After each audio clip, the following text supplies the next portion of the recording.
பரத்திலே பரம், பரத்திலே சிவம், சிவத்திலே சக்தி, சக்தியிலே நாதம், நாதத்திலே விந்து, விந்துவிலே சதாசிவம், சதாசிவத்திலே மகேஸ்வரன், மகேஸ்வரனிலே ருத்ரன், ருத்ரனிலே விஷ்ணு, விஷ்ணுவிலே பிரம்மா, பிரம்மாவிலே ஆகாயம், ஆகாயத்திலே வாயு, வாயுவிலே அக்னி, அக்னியிலே அப்பு, அப்புவிலே பிரதி, பிரதியில் அன்னம், அன்னத்தில் உதிரம், உதிரத்தில் மாமிசம், மாமிசத்தில் அஸ்தி, அஸ்தியில் மச்சை, மச்சையில் சுற்றா தோன்றி அங்கே நாராயணப்பட்ட நான் முதல் பிறவியிலே உபவர்கள் என்ற கந்தர்வாக தோன்றி, இரண்டாவது பிறவியில் இந்த உலகத்தில் துருமன கலாவதிக்கு புதனாக தோன்றி, மூன்றாவது பிறவியில் பிரம்மதேவனின் பாதத்தில் தோன்றி நாரதர் என்ற திருநாமத்தை பெற்று மகதியால் கரம் கொண்டு உலக நலனுக்காக கழகத்தையும் கையாண்டு உங்களை போன்ற பலரையும் கண்டு பவனி வரக்கூடிய காலம் இது. தக்கனின் மக்களான அரிய சுபாலர்கள், சபால சுபாலர் என்று சொல்லக்கூடிய 11,000 பேர்கள் உலக மக்கள் விருத்தி காய்ச்சல்களில் நான் மட்டும் என்னை வெறுத்து வெறுத்து பக்தி மார்க்கத்தை போதித்தேன். அதை கண்டு சினமோட தக்கணும், நாரதா நீ ஒரு நாளைக்கு மேல் உள்ள தங்க கூடாது, மீறி தங்கினால் உனக்கு சிறந்த 1000 சொல்லு.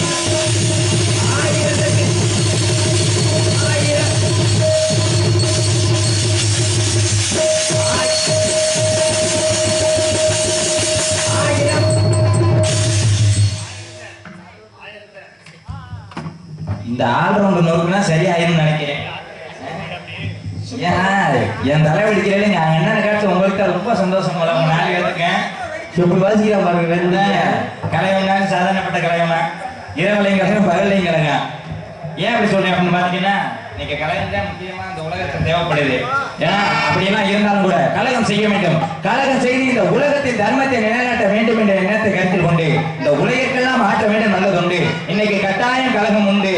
எப்படி வெள்ளத்துணைக்கு தண்ணீராக செல்கிறதோ அதுபோல உங்களை போன்ற நல்ல உள்ளங்களை தேடி இந்த சின்னஞ்சிறு கலைஞரும் பயணிக்கிறேன் என்று சொல்லிக்கொண்டு சாபத்தை பெற்றாலும் ஓரிடம் வந்தாது வேறிடம் வேண்டியமோ உலகையும் விட்டோடி இந்த பூலோகத்தை நாடி இன்று அதிகாலை சூரிய நமஸ்காரம் செய்த பிறகு என் குருநாதரின் சிறுசு தாங்கி திகர சக்கர சமூக மைத்துரான் சகர சக்கர தாமரை நாயகன் அகர சக்கர வெண்மணி ஆவரை விகட சக்கர மெய்ப்பாதம் போற்றுவோம் என்ற கணவதியை பணிந்து மூவுலகம் சென்று மும்மூர்த்தியை கண்டு புரிஞ்ச இருக்கிறவன் தங்கவேலன் குடிகொண்டு இருக்கும் மத்தை வந்திருந்தோம். ஆகா, நமது கழகம் நல் முறையில் சிறக்க வேண்டும் என்றால் முதலில் யாரை வணங்க வேண்டும்?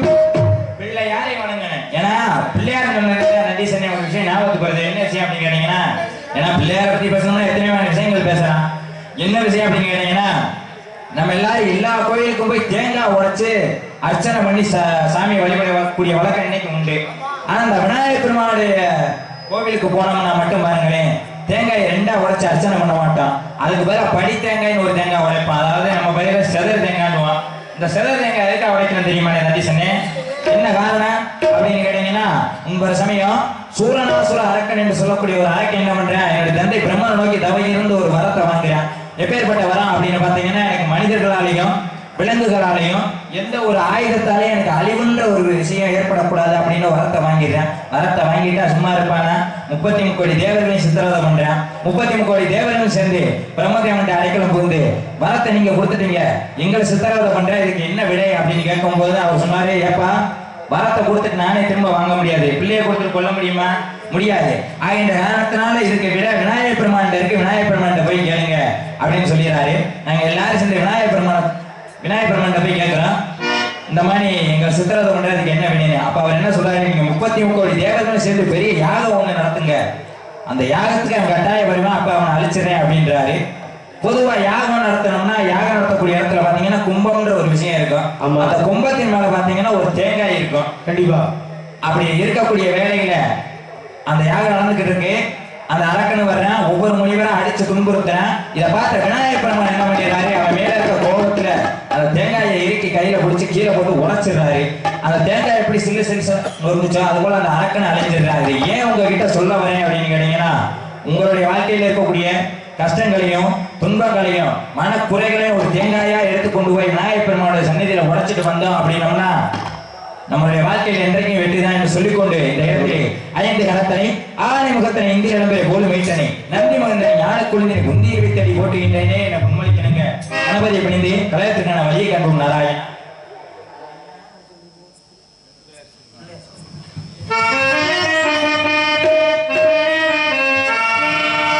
பிள்ளையா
அடுத்து யாரை வணங்கணும் அப்படின்னு பார்த்தோம்னா மாரியை பொலிபவள் மாரியம்மா.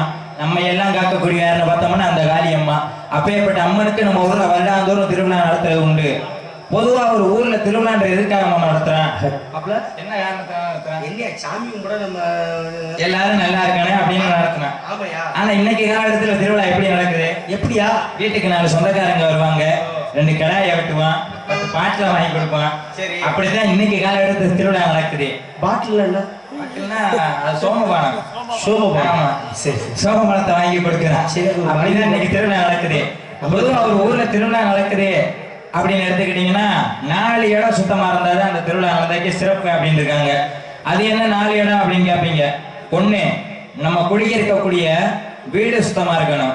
2, நம்ம தெய்வம் குடியிருக்கக்கூடிய சன்னதி சுத்தமா இருக்கணும். 3, நம்ம தெய்வத்துக்கு எத்தனையோ நேர்த்திக்கடன்கள் வச்சிருப்போம்.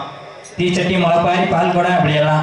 இதுக்கெல்லாம் ஊர்வலம் வரக்கூடிய தெரு சுத்தமா இருக்கணும். இந்த 4வது இடம் தானே முக்கியமான இடம். என்ன இடம் அப்படின்னு கேட்டீங்கன்னா இந்த 3 இடம் சுத்தமா இருந்து இந்த மீத இருக்க ஒரு இடம் சுத்தமா இல்லைங்களே திருவிழா நடந்ததுக்கே பிரயோஜனம் போயிருக்கேன்.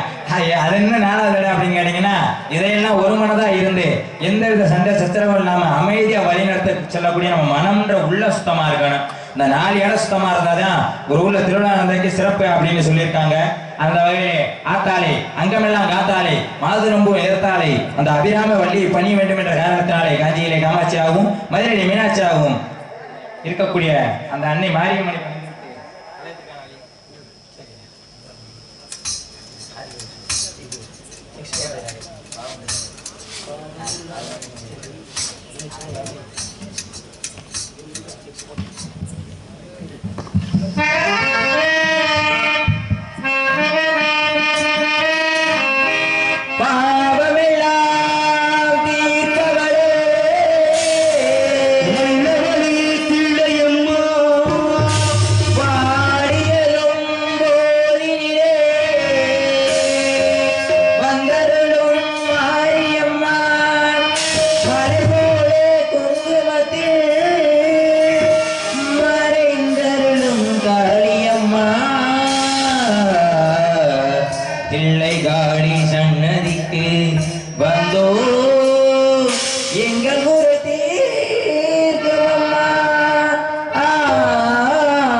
நானும் கூட பேச போரே மணிக்கணக்கா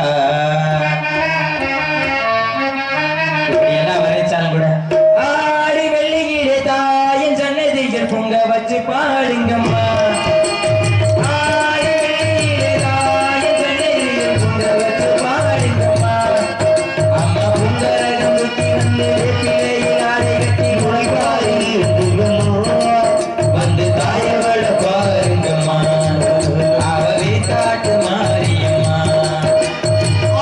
ஆடி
தாயை சிறந்த கோவிலும் இல்லை, தந்தை சொல்மிக்க மந்திரம் இல்லை, 1000 உறவுகளில் பெருமைகள் இல்லை, அன்னை தந்தையே அன்பின் இல்லை இருக்காங்க. இங்கே நாரதராக நடிக்கும் அன்பு தம்பி பிறைசுடன் அவர்களுக்கு குலாளர் 5 கரை சமூக அமைப்பு சார்பாக பொன்னாடை போட்டு கௌரவிக்கப்படுகிறது.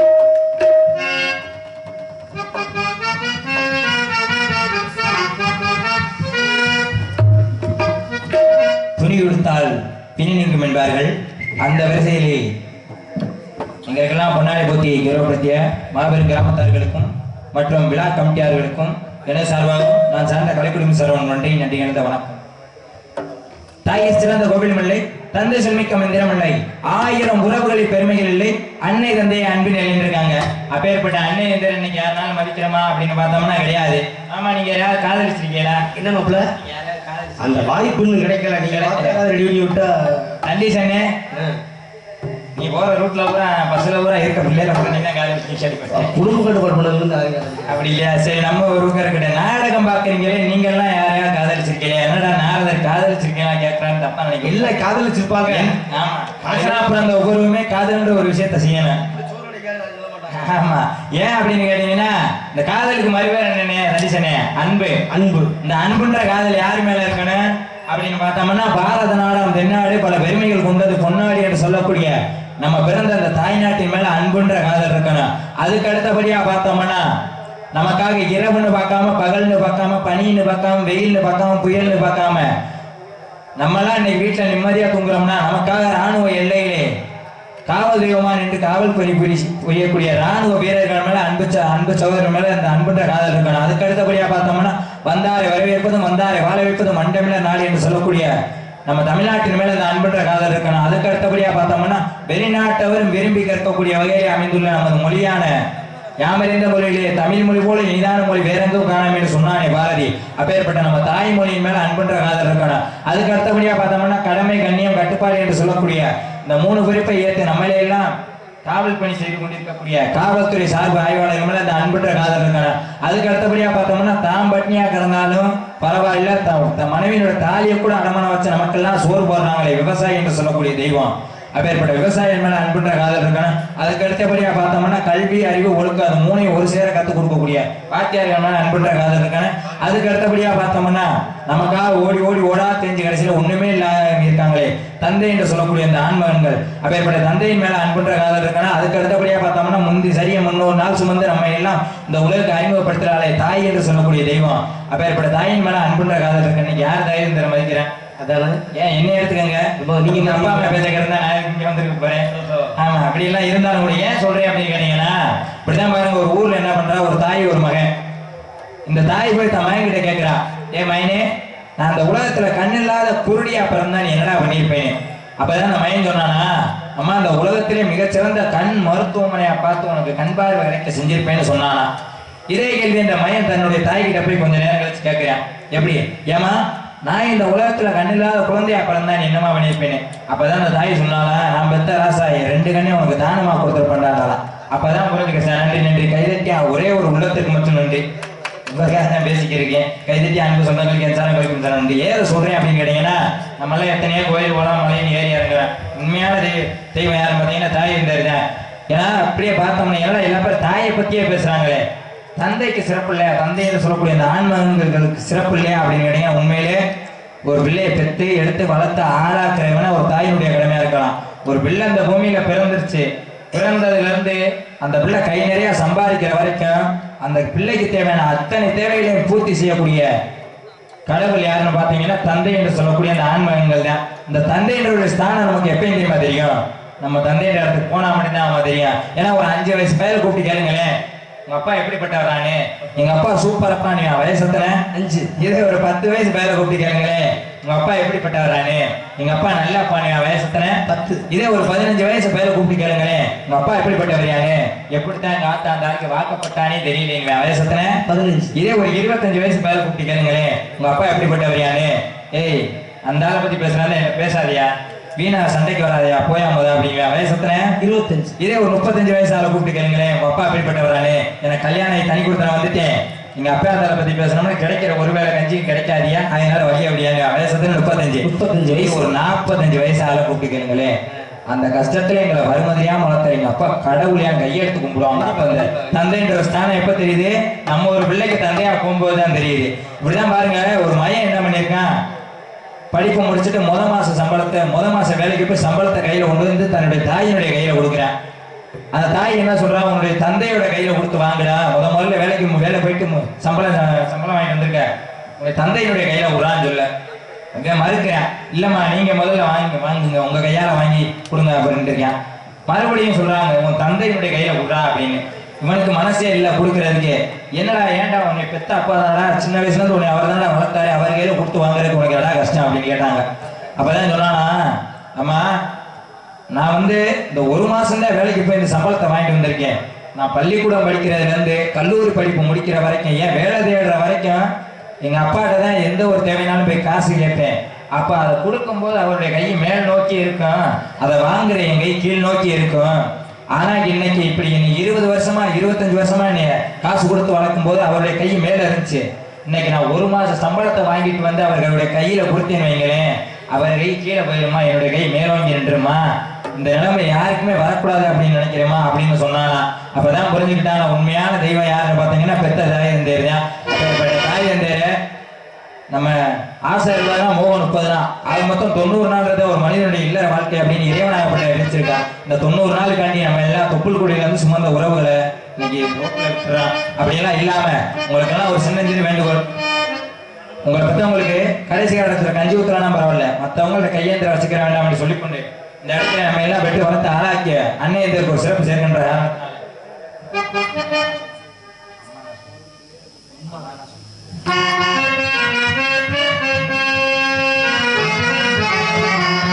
அம்மா நான் சும்மா இல்லடா,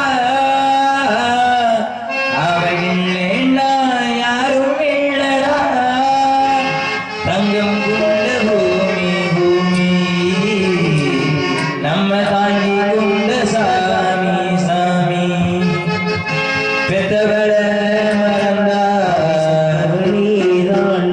அந்த உத்தமிய நினைச்சா நீதாண்டா. அம்மா நான் சும்மா இல்லடா, அவ இல்லைன்னா யாரும் இல்லடா, அம்மா நான் சும்மா இல்லடா, அவ இல்லைன்னா யாரும் இல்லடா,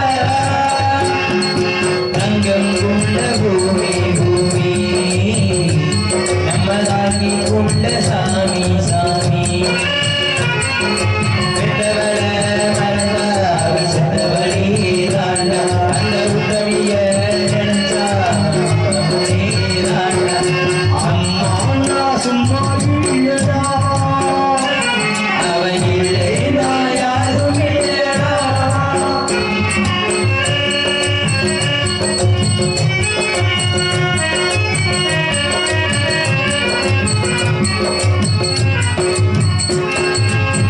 நல்ல பேரை நீ எடுத்தா மக்களுக்கு சந்தோஷம், நாளை வசதி கொடுத்தா அண்ணனுக்கு சந்தோஷம், கோவழி போவிட்டா உங்களுக்குள்ள சந்தோஷம், வாரதெல்லாம் வாரித்தா உங்களுக்குள்ள சந்தோஷம், மந்திரையிலே மந்திரம் சொன்னா மந்திருந்ததா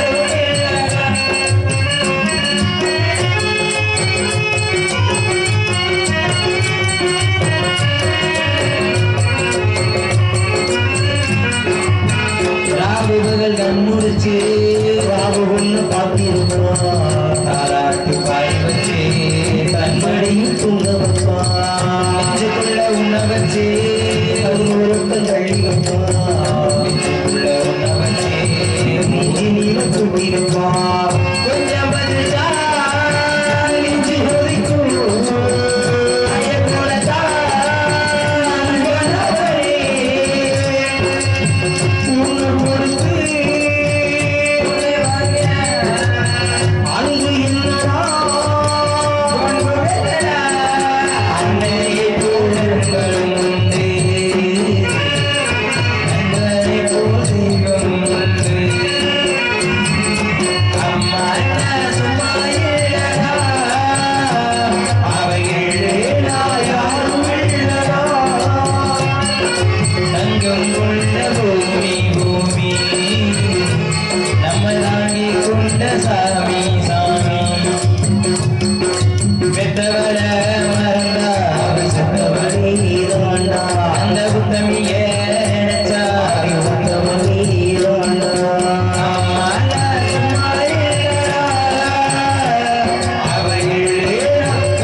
சேர்த்தாலும் கூட மனுஷன் வாழ்ந்தா 3 வேணும் அப்படின்னு இருக்காங்க மாமா. இந்த 3 வேணுமா? என்ன ஏமாத்திட்டேன்? நீங்க எந்த 3 சொல்றீங்க? நீ இருந்தா கொடுங்க, காசு கூட 30 ரூபா. எங்க நீங்க எந்த 3 சொல்றீங்க? நாங்க கேக்குறதா கப்பு தண்ணி சரக்கு இந்த 3 சார். அத நாராயணா இல்ல காசு வாங்கிக்கங்க சாமி. சேரலாம் மாமா. நாங்க 50 ரூபா சேர்த்து கூட தரோம். இருந்தா கொடுங்க. அதுதான் உங்களோட தான் சேரலாமா முத? ஒண்ணு முழுசா கொடுங்க, பாதி பாதி பிரிச்சுக்கிறேன். அட நாராயணா, நீங்க எந்த 3 சொல்றீங்க? சரி, நான் எந்த 3 சொல்றேன்? நீங்க என்ன சொன்னீங்க? அப்படின்னு கேட்டீங்கன்னா உண்ண உணவு, உடுத்த உட, சரி இருக்க இருப்பிடம். ஐயப்பா, அந்த 3 என்ன அந்த 3? அந்த 3 தாங்க ஒரு மனுஷன் வாழ்றதுக்கு முக்கியம். ஏன்னா ஆமா, உண்ண உணவு, உடுத்த உட, இருக்க இருப்பிடம், இந்த 3ஐ கொடுக்கக்கூடியவன் தான் இறைவன் அப்படின்னு நம்ம எல்லாம் நினைச்சிட்டு இருக்கோம். நாங்க சரக்கு பிளாக்ல ஓட்டுவீங்க போல. கண்டிஷன் வேலை தான். ஆமா, அப்படியெல்லாம் இருந்தாலும் கூட இந்த 3ஐ கொடுக்கக்கூடியது இறைவன் அப்படின்னு நம்ம எல்லாம் நினைச்சுட்டு இருக்கோம். உண்மையிலேயே ஒரு மனிதனுக்கு கண்கண்ட தெய்வம் யாரு அப்படின்னு பார்த்தோம்னா விவசாயி தான். ஏன்னா உண்ண உணவு, விவசாயி இன்னைக்கு பருத்தி பயிரிடலாம், நமக்கு உண்ண உணவு.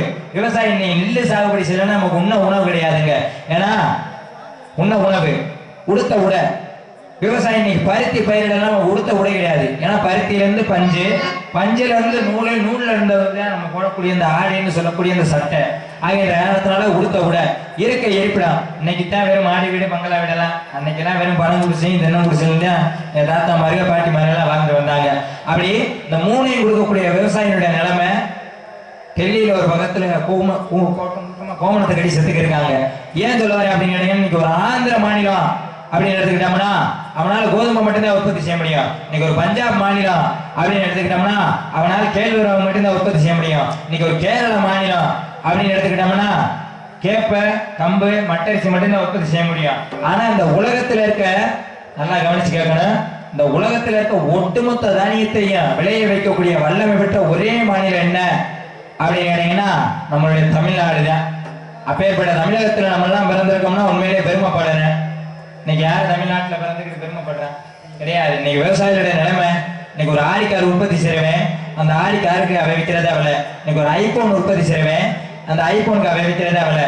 ஏன் இன்னைக்கு ஒரு குண்டுமணி உற்பத்தி செய்யறவங்க கூட பாருங்களேன், அந்த குண்டுமணிக்கு அவை விற்கிறதா விலை. இப்படி ஆடம்பரமான பொருட்களுக்கான விலை நிர்ணயம் பண்ண அனுமதி கொடுத்த நம்ம நாடு. அடிப்படை தேவை என்ன? உணவு. அப்பேற்பட்ட உணவுக்கு அனுமதி நம்ம தமிழ்நாடு என்ன கொடுக்கல. நெல்லுக்கு என்ன விவசாயி தான் விலை வைக்கணும்ன்ற அனுமதி என்ன கொடுக்கல.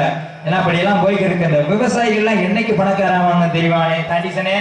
இந்த விவசாயிகள் என்னைக்கு பணக்காரவங்க தெரியுமா? எப்ப அப்படின்னு கேட்டீங்கன்னா, என்னங்கன்னா நம்ம ஊர்ல எல்லாம் ஒரு திருவிழா வருது, இல்ல ஒரு பொங்கல் தீபாவளி வருது, நேரம் எங்க போவான்? ஒரு சரவணா ஸ்டோரா இல்ல ஒரு போத்தீஸா போவான். போயிட்டு என்ன பண்ணுவான்? துணின்ற ஒரு விஷயத்தை எடுப்பான். சின்ன இவ்வளவுதான் இருக்கும், இவ்வளவு தூரம், இவ்வளவு கூட இருக்காது. அந்த துணியினுடைய விலை எவ்வளவு சொல்லுவான்? 10,000 20,000 சொல்லுவான். அந்த துணியை நம்ம என்ன பண்ணுவோம்? ஒரு வாயை குறைஞ்சு கூட பேச மாட்டோம், அப்படியே வாங்கிட்டு வந்துடுவோம்.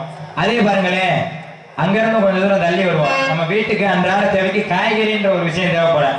அந்த காய்கறி கடைக்காரங்கிட்ட போய் கேட்போம், எப்படி ஏப்பா 1 கிலோ எவ்வளோ? ஏமா 1 கிலோ 40 ரூபா 50 ரூபா. என்னப்பா இதை போய் 40 ரூபா 50 ரூபான்ற, ஒரு 20 ரூபாய்க்கு போடு, ஒரு 10 ரூபாய்க்கு போடு அப்படின்னு பேரம் பேசுவோம். இந்த நிலை இன்னைக்கு மாறுதோ அன்னைக்கு தான் விவசாயியோட நிலைமை மாறும் என்று சொல்லிக்கொண்டு நமக்கெல்லாம் ஆண்டாண்டு காலமா சோறு போட்ட விவசாயிக்கு இந்த இடத்துல ஒரு பெருமை சேர்க்கின்ற காலம்.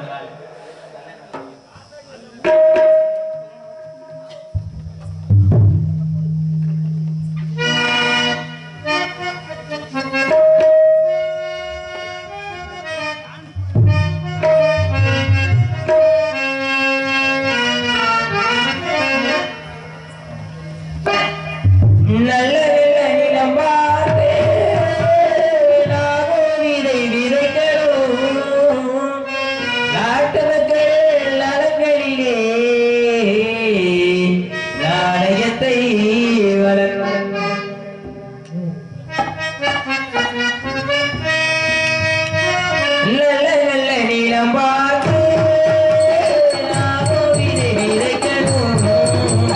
நாட்டு மக்கள் நலன்களிலே நாணயத்தை வளர்க்கணும்.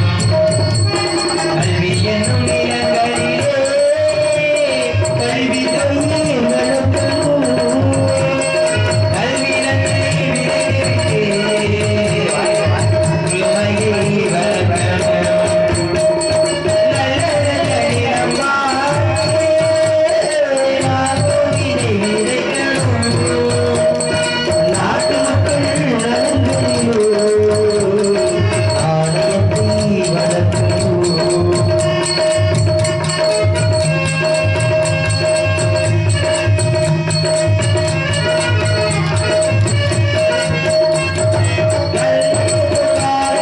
கட்டுப்பாட்டை விதைத்து கற்பனையிலே தவறாத காதல் பயிர் வளர்த்து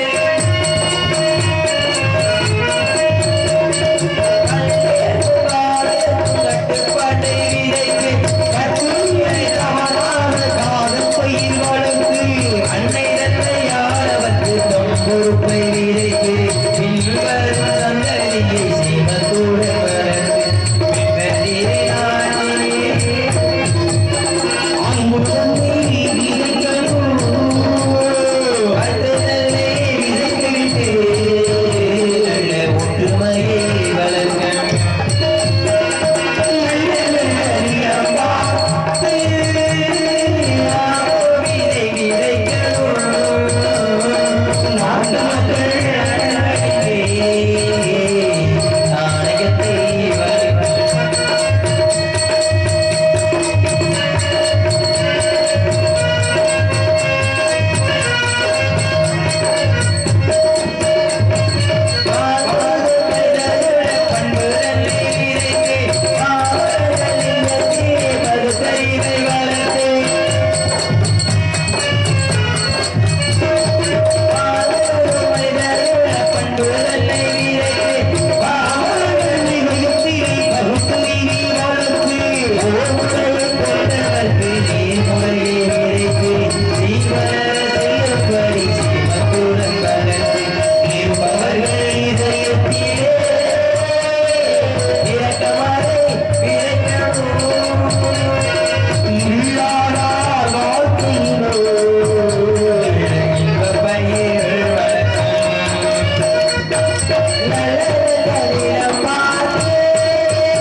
இருந்தாலும் இப்பேற்பட்ட சிறப்பு கவனத்துல மனித சஞ்சாரம் இல்லாத தெரிகிறது. ஆனால் ஏதோ ஒரு பாட்டு சத்தம் என் காதை கேட்டுக்கொண்டே இருக்கிறேன். என்ன சத்தம்? சத்தம்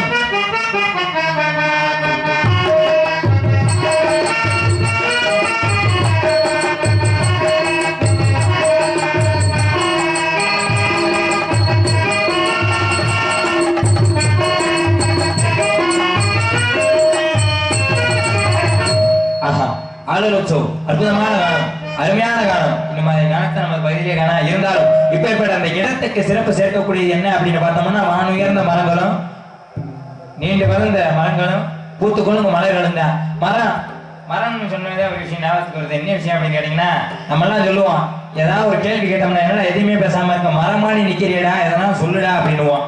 ஆனா அந்த மரத்துக்கு எவ்வளவு சிறப்பு இருக்குன்னு தெரியுமா? மரம் தான் ஒரு மனிதனுக்கு முதல் நண்பன்.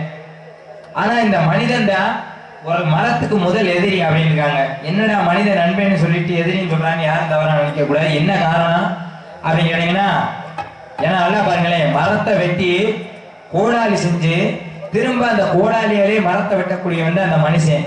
ஆனா மரம் வந்து நமக்கு இன்னொரு தாய்மானி. எதை வச்சு சொல்றேன் அப்படின்னு பாத்தீங்கன்னா, நம்ம குழந்தையா இருக்கும்போது பாருங்க தொட்டிலா பயன்படும், நம்ம நடவழகும் போது பாருங்க நடை வண்டியா பயன்படும், நம்முடைய விளையாட்டு பருவத்துல பார்த்தோம்னா மர பொம்மையா பயன்படும், நம்மளுடைய கல்வி பருவத்துல பார்த்தோம்னா சிலேடி என்று சொல்லக்கூடிய எழுத்துக்களுக்கு பயன்படும்.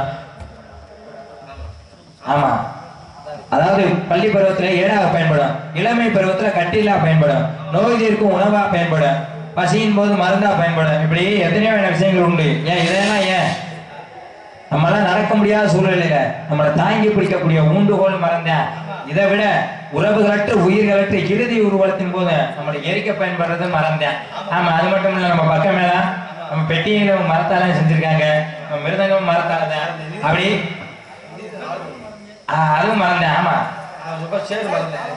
அப்படியெல்லாம் இருக்கு. இந்த மரத்தை பத்தி ஏன் சொல்றேன் அப்படின்னு கேட்டீங்கன்னா, என்னதான் மரம் தோப்பா இருந்தாலும் தனிமரம் தோப்பாகாது அப்படின்னு இருக்காங்க. அது போலதான் அந்த மனிதனுடைய வாழ்க்கையிலே மாமா, மச்சா, சித்தப்பா, பெரியப்பா, அங்காளி, பங்காளி எத்தனையோ உறவுகள் இருந்தாலும் சரி, அவரவர் வாழ்க்கையை அவரவர் பார்த்தா மட்டும்தான் முன்னேற முடியும் என்று சொல்லிக்கொண்டு இந்த இடத்திலே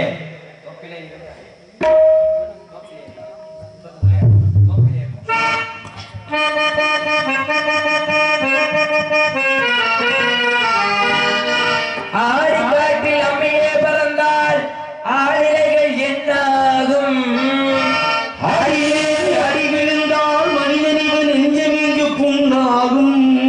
வரும் துன்பம் இருக்க முடியாது என்று எவராலும் சொல்ல முடியாது கூட. வருவது எல்லாம் ஏற்றத்தை தூக்கிலே இருந்தாலும் ஒவ்வொரு மரமும் தனித்தனிதான். கூட்டத்தில் இருந்தாலும் பரிசையவன் தனிமரந்த சமுதாயம் என்ன கூடா, வீடு வாசல் என்ன கூடா, சமுதாயம் என்ன கூட, வீடு வாசல் என்ன கூட. சுழலிற உலகத்தை சுற்றி வரும் உறவுகள் மந்தம் என்ன கூடா. தோப்பிலே இருந்தாலும் ஒவ்வொரு மரமும் தனித்தனிதான். கூட்டத்தில் இருந்தாலும் பரிசையவன் தனிமரந்தான்.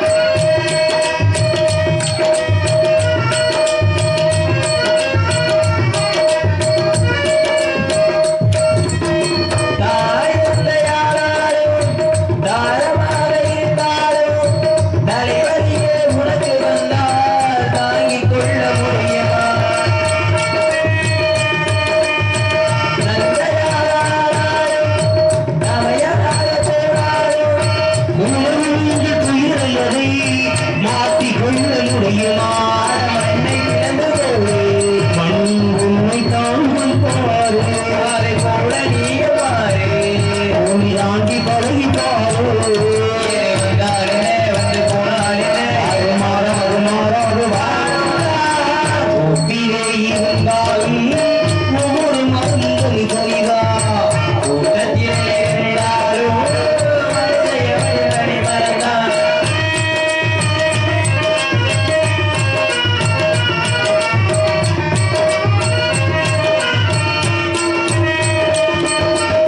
தேசம் போட்டு வந்தவர்தான் எத்தனையோ வேளையிலே ஆடியவர் யாராரோ அத்தனையும் பார்த்தேன். தேசம் போட்டு வந்தவனா எத்தனையோ வேளையிலே பாடியவர் யார் யாரோ அத்தனையும் பார்த்தேனே. நேரமிக்க தாராச்சு, வேடம் நாங்கள் போராச்சு. கண்டவரை பறந்தாச்சு, ஆகி பழகி போச்சு. எங்க வீடு பள்ள மேலே தாங்கி பழகி பாரு. வந்தாரு நேர்ந்து போனாங்க, இங்க வராது வராது வந்தார். ஒப்பிலே இருந்தாலும் ஒவ்வொரு மருந்தும் சரிதா.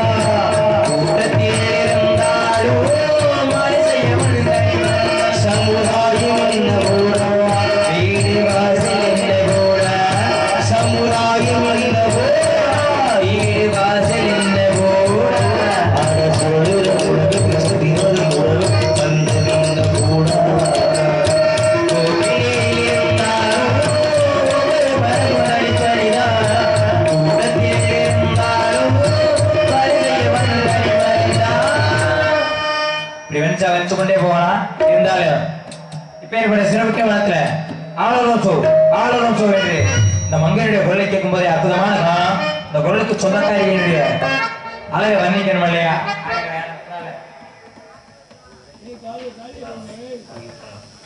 இதாங்க அழகு.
இருந்தால் காலத்தை நேரத்தை அனுசரிக்கின்ற காலத்தினால இப்பேற்பட்ட சிறப்பு அங்கே யார் விட்டவில்லையோ எக்குடியில் பிறந்தவளோ என்ற அறிவு ஞானதிஷ்யா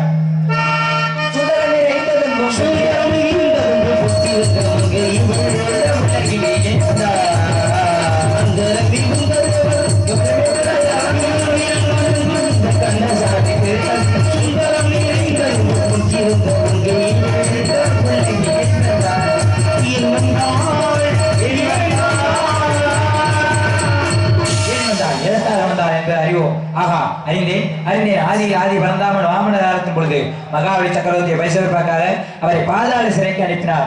அப்பொழுது அவரின் கண்ணிலிருந்து வெளிப்பட்ட 2 பெண் பிள்ளைகளில் இடதுகளிலிருந்து வெளிப்பட்ட இவளே சுந்தரவல்லி ஆவார். முதல்வளோ அமரேந்திரனுடைய வாகனமாகிய ஐராவதமிடம் அவரித்து தேவேந்திரனாக கண்டெடுத்து வளர்க்கப்பட்டு தெய்வ யானமே என்ற பெருநாமம் சுட்டி சுப்பிரமணிய கடவு சூர சம்ஹாரத்தின் பொழுது திருப்பரங்குன்றத்தில் வைத்து முடித்துக் கொண்டார். முந்தைய பிறவியில் கந்தபெருமான் இந்த வார்த்தையின்படி இவரை திருமணம் செய்யும் காலம் நெருங்கிவிட்டதாக என்ற காரணத்தினாலே இந்த காரணத்தை கலயத்துக்கான தோரணமாக கட்டுவோம். அதற்கு முன்பாக ஏதோ ஒரு ஆடுவன் அங்கே உலாவிக் கொண்டிருக்கான். அவன் யாருக்கு சந்தித்து விட்டு பிறகு அவரை அனுப்போம்.